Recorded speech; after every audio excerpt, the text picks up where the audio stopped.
ila yakuna basiran bi zamani mukbilan ala sya'ni, bahwa seseorang itu harus terus berkembang, memiliki kemampuan adaptasi dengan setiap eranya, karena ajakan baik, hal baik yang kalian bawa semua tidak akan pernah kemudian bisa diterima oleh siapapun tanpa kamu mampu menyesuaikan situasi dan kondisinya. Dan orang yang cerdas, kata Sayyidina Ali, mukbilan ala sya'ni, benar-benar dia tahu ke depan apa yang harus dia hadapi, dan kira-kira sebagaimana tadi promotor sampaikan bahwa kira-kira keberadaan kami di tengah-tengah masyarakat ini punya kontribusi apa, punya kemanfaatan apa, mengingat ahabbun nas ilallah anfa'uhum linnas, atau sering kita dengar hadis yang lain, khairun nas anfa'uhum linnas. Dan berkembang itu menjadi penting karena innallaha yuhibbu al-'abda al-mu'min al-muhtarif.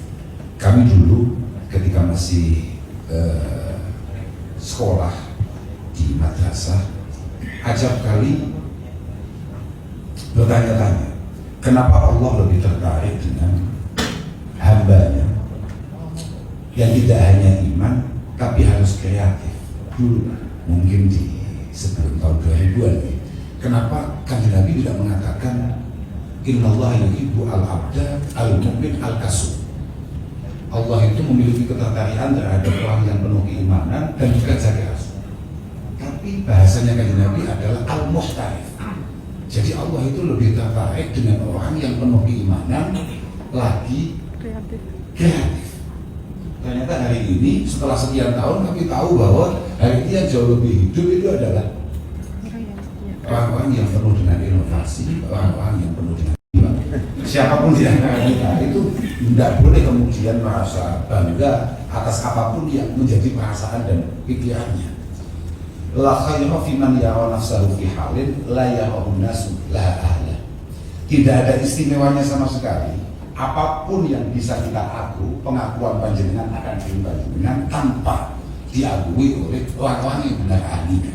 Dan saya sore hari ini bertemu dengan pakar-pakar yang luar biasa, yang ya walaupun ada sedikit baca-baca agak terpaksa menerima saudara gitu, tapi saya anggap ini penting. Ini penting. Artinya dalam dunia Islam juga seperti itu, Ibu. Memang seperti itu. Artinya kami ini juga tidak menganggap siapapun punya kelayakan kalau memang belum diuji oleh para ahlinya. Itu ketika ditanyakan kepada seorang Sayyidul Tabi'in, Maninnas, siapa yang punya kelayakan untuk disebut sebagai manusia? Al-ulama, para ilmuwan. Dan al-ulama itu mencakup banyak hal, mulai dari orang yang mau belajar, kemudian berkembang menjadi pengamal, kemudian berkembang menjadi pendidik, kemudian berkembang menjadi orang yang mampu mengembangkan keilmuannya dan lain sebagainya. Tapi yang jelas dunia pesantren menganggap bahwa orang yang baru layak disebut manusia itu adalah al-ulama. Al-ulama, karena manusia itu tidak bisa disebut hanya karena punya kemampuan yang cukup kuat, misalnya makannya banyak, orangnya tidak bisa. Bahkan di sana itu saya masih ingat.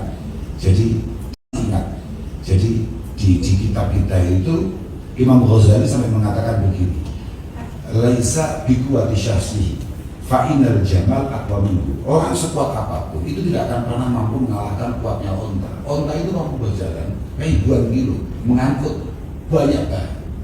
Wala bisyaja'ati, kita bukan karena pemberani disebut manusia, bukan karena fa'inas sabu asja' minhu, karena hayawan buas itu jauh lebih berani, apapun lebih berani daripada kita, lebih kendel daripada kita.